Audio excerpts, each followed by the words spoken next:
નમસ્તે મિત્રો, 15મી ઓગસ્ટ આવી રહી છે ને આખા ભારત દેશમાં ખુશીઓનો માહોલ છે. અને 15 ઓગસ્ટની તૈયારીઓ આખા ભારત દેશમાં થઈ રહી છે. કારણ કે ભારત દેશમાં એક મોટામાં મોટો તહેવાર ગણાતો હોય, મોટામાં મોટો દિવસ ગણાતો હોય ને તો 15 ઓગસ્ટ છે. કારણ કે આ દિવસે ભારત આઝાદ થયું હતું. હવે આ વિષય ઉપર આપણે ઝાઝી લાંબી ચર્ચા કરીને તો 15 ઓગસ્ટનો દિવસ હકીકતમાં આપણા હરેક ભારત દેશના નાગરિકને ઉજવવો જ જોઈએ. અને જોકે આપણે ઉજવી જ છીએ, આમાં કોઈ શંકાને સ્થાન નથી. હવે એની અંદર હવે બીજી આપણે વાત કરીને તો ભાજપના નેતા હોય, કોંગ્રેસના નેતા હોય કે આમ આદમી પાર્ટીના અથવા કોઈ પણ પાર્ટીના નેતા હોય, 15 ઓગસ્ટના દિવસે બધાય નેતાઓ હાથમાં ત્રિરંગો લઈને નીકળી જાય. આ લોકો માટે, રાજકીય પક્ષો માટે માત્ર એક જ દિવસનો દેશભક્તિનો દિવસ કહેવાય. બાકી આ લોકો આમ જનતા પાસે ક્યારેય એમનેમ નહીં આવે. કારણ કે આપણે એને ચૂંટીને મોકલા હોય ને એટલે કોઈ દિવસ કોઈ નગરપાલિકાનો સભ્ય હોય કે ગ્રામ પંચાયતનો સભ્ય હોય અથવા તો કોઈ ધારાસભ્ય કે કોઈ સાંસદ સભ્ય આમ જનતા પાસે, આમ નાગરિક પાસે એમનેમ નહીં આવે કે ભાઈ તમને શું તકલીફ છે, રોડ રસ્તાની તકલીફ છે, સ્વાસ્થ્યની તકલીફ છે, ખરાબ પાણીની તકલીફ છે અથવા તો બીજી કોઈ નાની મોટી તકલીફ છે, આવું કાંઈ નહીં કહે.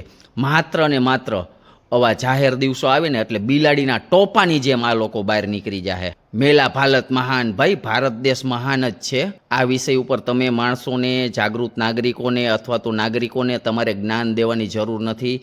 પબ્લિકોએ તમને ચૂંટ્યા છે, પબ્લિકે તમને મત દીધા છે, તો આ મતનો તમે સદુપયોગ કરો. તમે પ્રજાના, મતદારોના, તમારા વિસ્તારના વ્યવસ્થિત કામ કરો. જેમ કે અમારા ધોરાજી ઉપલેટાના ધારાસભ્ય છે તો એની પ્રોફાઇલમાં તમે જુઓ, એના કામ તમે જુઓ ને એટલે કેવા હોય.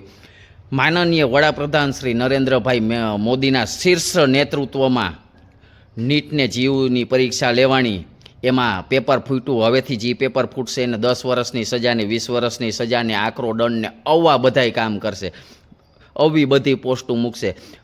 અમિતભાઈ શાહના શીર્ષ નેતૃત્વમાં, એની આગેવાનીમાં માનનીય વડાપ્રધાન મોદીએ આવું કર્યું, બહુ સારું કામ કર્યું, એટલા જણાને સજા અપાવી રહી.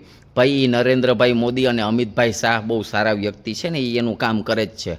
પણ અમારા ધારાસભ્યજી, તમે ધોરાજી ઉપલેટા મત વિસ્તારના ધારાસભ્ય છો ને, હકીકતમાં ધારાસભ્ય પદની ગરિમાને તમે લજવો છો. ક્યારેક તો પબ્લિકની વચારે આવો, ધોરાજી ઉપલેટા મત વિસ્તારમાં આવો, ધોરાજી ઉપલેટા મત વિસ્તારના પ્રશ્નોને વાચા આપો તમે. કારણ કે ધોરાજીની વાત કરી, ઉપલેટાની તો જાજી માહિતી નથી. બાકી ઉપલેટામાં આ જ હાલત છે, ધોરાજીમાં આ હાલત છે. એટલે જુનાગઢ રોડ ઉપર તમે જાઓ, વિડીયોમાં તમે જુઓ આ રોડની હાલત કેવી છે. આવો રોડ, સર્વિસ રોડ ક્યાંય હોય?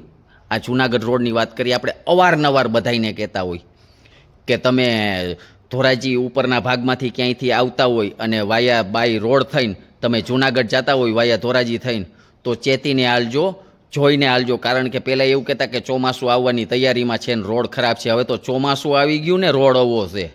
હાલવું કઈ રીતના, હાથ પગ ભાંગે. બરાબર, 2-4 દિવસ પહેલાં કે અઠવાડિયા પહેલાં એક્સિડન્ટ થયું હતું, માત્ર ને માત્ર ખરાબ રોડને કારણે. તો ધોરાજી ઉપલેટાની જનતા આ ભોગવે છે. તો ભારતીય જનતા પાર્ટીની સરકાર છે, ધોરાજીની એક નાનકડી ગલીથી લઈ અને ધોરાજી ઉપલેટા મત વિસ્તારના એક નાનકડા ગામડાની ગલીથી લઈ અને ઠેઠ દિલ્હી સુધી ભારતીય જનતા પાર્ટીની સરકાર છે. તો વાત કરી તો પેરિસની વાત કરી હતી ભૂતકાળમાં, એક જિલ્લા લેવલના નેતાએ કે ધોરાજીને પેરિસ બનાવીશું. તો માત્ર 1 ઇંચ વરસાદ પડે ને તો આ વિડીયોમાં તમે જુઓ, 1 ફૂટ પાણી ધોરાજીની આ બજારમાં ભર્યું હોય. આ પ્રશ્નનું સોલ્યુશન કોણ કરશે?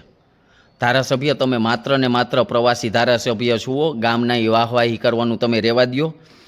ત્રિરંગા યાત્રા, ધોરાજીની જાગૃત જનતા છે, ઉપલેટાની જાગૃત જનતા છે, ત્રિરંગા યાત્રા કાઢશે, બધુંય કાઢશે.